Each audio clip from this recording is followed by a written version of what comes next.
Hi! So, today we are going to talk about World War II and the United States. We've been talking previously about the Holocaust and Europe's involvement in World War II. Today we're going to start talking about what's been going on in the United States during World War II. So, let's get into it.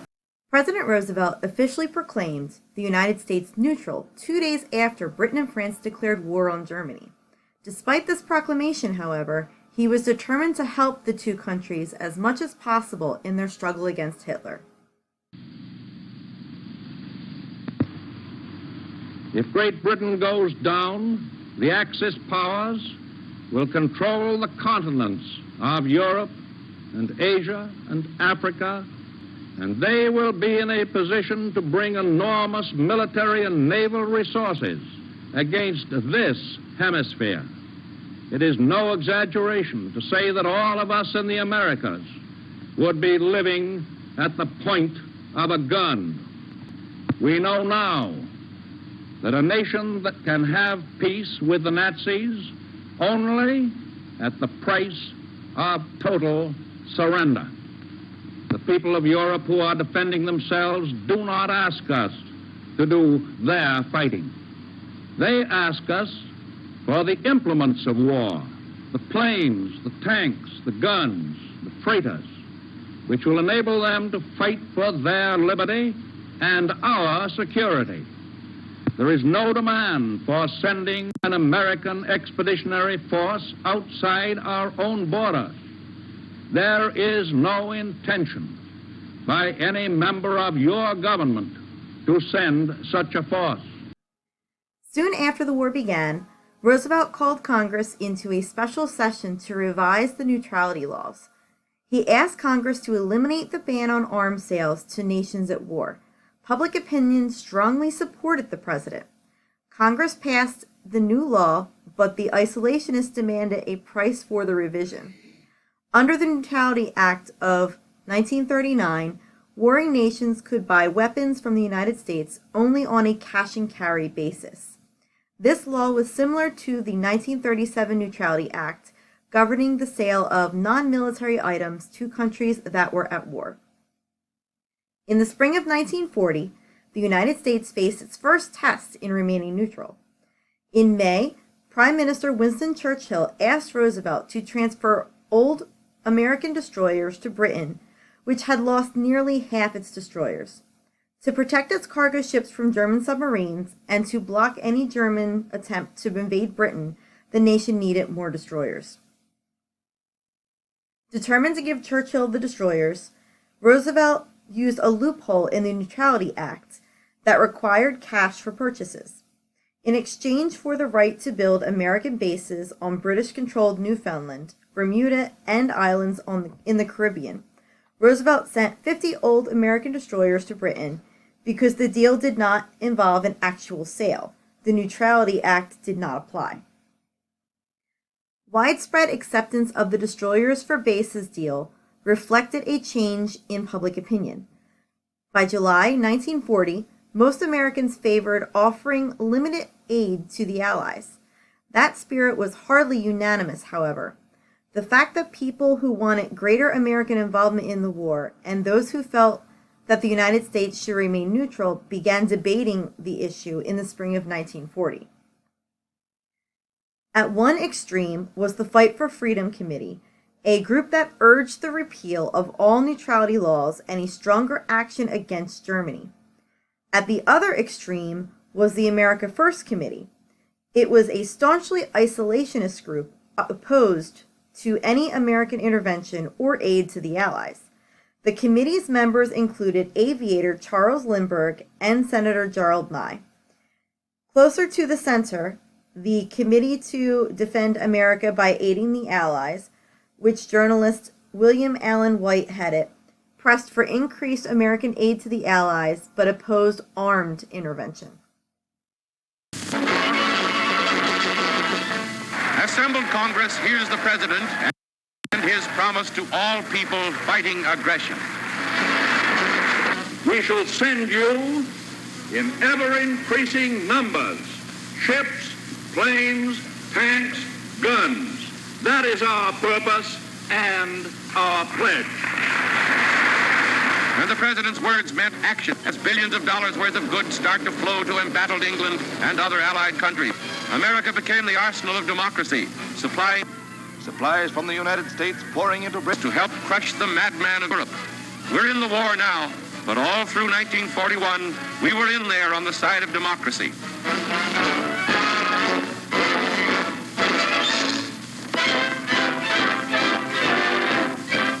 Unprecedented in the annals of the United States was the inauguration of Mr. Roosevelt to his third term. He took office to face the most critical period of our nation's history.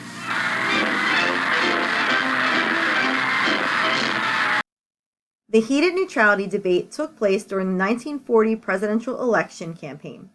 For months, Americans had wondered whether President Roosevelt would follow the tradition of George Washington had set and retire after a second term. With the United States in a precarious position, however, many believed a change of leaders might not be in the country's best interest.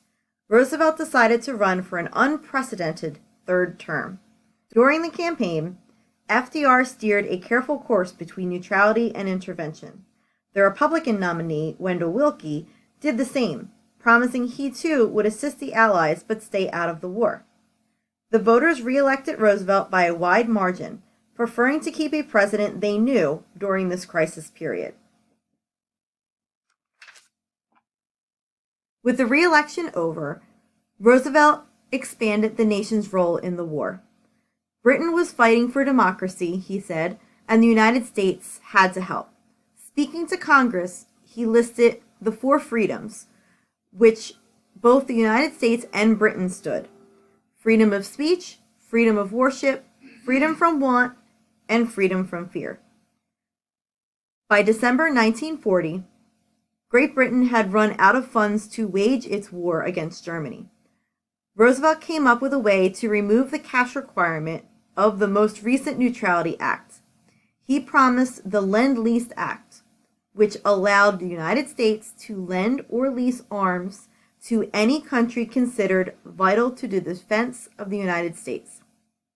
The act allowed Roosevelt to send weapons to Britain if the British government promised to return or pay rent for them after the war. Roosevelt warned, if Britain fell, an unholy alliance of Germany, Japan, and Italy would keep trying to conquer the world. The president argued that the United States should become the great arsenal of democracy, to keep British fighting and make it unnecessary for Americans to go to war. The America First Committee disagreed, but Congress passed the Lend-Lease Act by a wide margin. By the time the program ended, the United States had lent more than $40 billion in weapons, vehicles, and other supplies to the Allied war effort. While shipments of supplies to Britain began at once, Lend-Lease aid eventually went to the Soviet Union as well. In June 1941, violating the Nazi-Soviet pact, Hitler invaded the Soviet Union. Although Churchill detested communism and considered Stalin a harsh dictator, he vowed that any person or state who fights against Nazism will have our aid. Roosevelt, too, supported this policy. Okay, so if you watched my other videos, I'm hoping that you've already done this step, because that way you don't have to go rewatch this video. However, if you didn't, you may want to. So, second step is to look at the PDF and explanation. All right, so I'm going to read this to you, okay? And then you can go back and look at it if you need to. After World War I, many people in the United States were isolationists. This meant that they didn't want to become involved in the problems of the world. When Nazi Germany invaded the country of Poland in 1939, Great Britain and France declared war on Germany because of what they did. The United States didn't do... Okay, yeah, that sentence is just wrong. The United States didn't enter the war against Germany. Many people, especially those in Great Britain, became angry at the United States. When Germany started openly attacking Great Britain and France, both of those countries turned to the United States for help. The United States gave them money and weapons, but wouldn't commit any troops. This cartoon was made in the 1940s by Dr. Seuss, before he was an author of children's books. He was from England and was criticizing the United States for not coming to the aid of its allies. It was only much after the war that Dr. Seuss became more famous for his children's books than his political cartoons that he drew during World War II. So you're going to answer these questions in Google Classroom. Okay, there is a PDF version. Well, I'm actually looking at the PDF, so you can pull the PDF version up if you wanted to look at it outside of this video. Okay, but number 1 and number 2, you'll be able to answer by the reading that we just did. 3, 4, and 5, you look at the picture. Actually, 3 and 4, you look at the picture. 5 is going to be from the reading as well. All right, so if we look at the Google form, I'm going to give you a hint. All of the questions are in order, okay, in order in the video. Okay, so like I said, hopefully you had this on the side of your screen like I show you in other videos when you were watching this video. If not, you're going to want to go back if you don't remember, because some of these things have to be word for word. Like the second one, it has to be word for word, exactly what he said in the video. You're finishing this quote, okay? But they are in order in what I said in the video, okay? Let's see. So this one is going to be me talking to you, okay? The second one is the video I show you. Third question is the video I show you. All right. Third one's the video I show you. All right. This is me talking to you. This is me talking to you. This is me talking to you. This is the second video I show you. So it's pretty self-explanatory. Okay, second video. So it's pretty self-explanatory, okay? And then here's the picture that's in that PDF, and here are the questions. All right, make sure that you click Turn It in Google Classroom when you complete this so that I know to go and look at the Google form and get your grade and plug it in for you. All right, see you on the flip side.